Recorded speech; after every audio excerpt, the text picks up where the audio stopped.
سلام، توی این ویدیو میخوام نحوه ساخت کاور ویدیو با استفاده از برنامه اینشات رو بهتون آموزش بدم.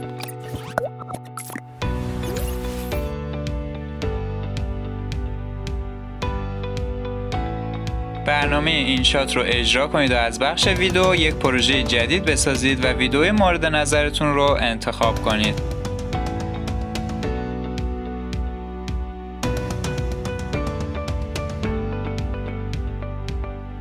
از انتهای لیست میتونید روی گزینه فریز بزنید تا یک تصویر 3 ثانیه‌ای به اول ویدیوتون اضافه بشه.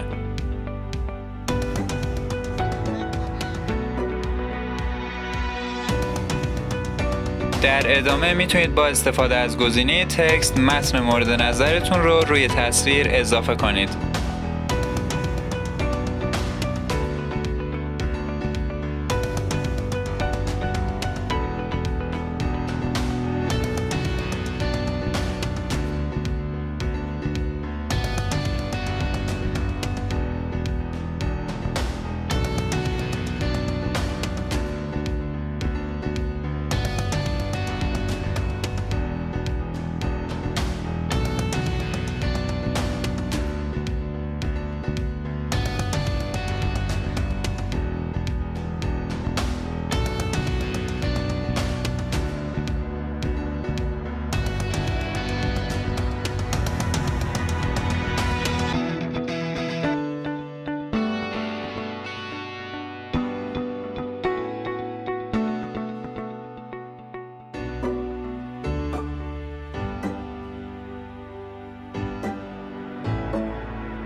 برای اضافه کردن استیکر و عکس میتونید از گزینه استیکر استفاده کنید.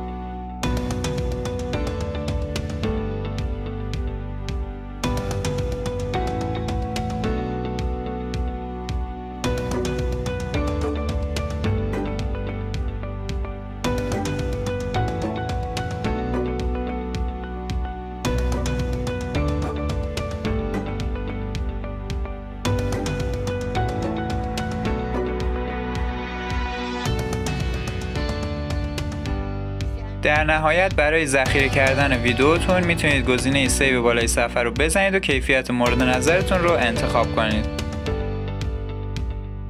اگه خواستید از عکس دیگه‌ای به عنوان کاور ویدیوتون استفاده کنید میتونید روی این آیکون به علاوه بزنید و اون رو اضافه کنید. یا اینکه میتونید از گزینه بلنک استفاده کنید و یک تصویر تک رنگ به پروژه‌تون اضافه کنید. و بعد تصاویر PNG که قبلا ساختید رو به اون اضافه کنید.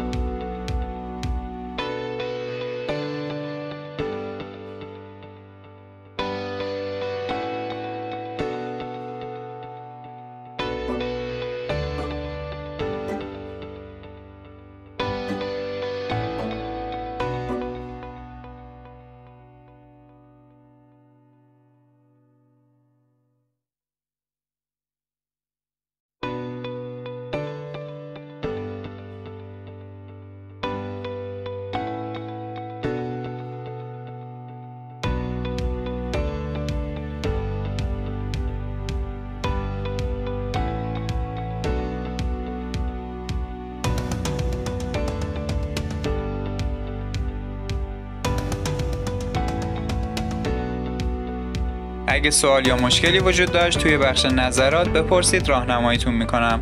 لایک و فالو یادتون نره. دوستای خوبم، موفق باشید.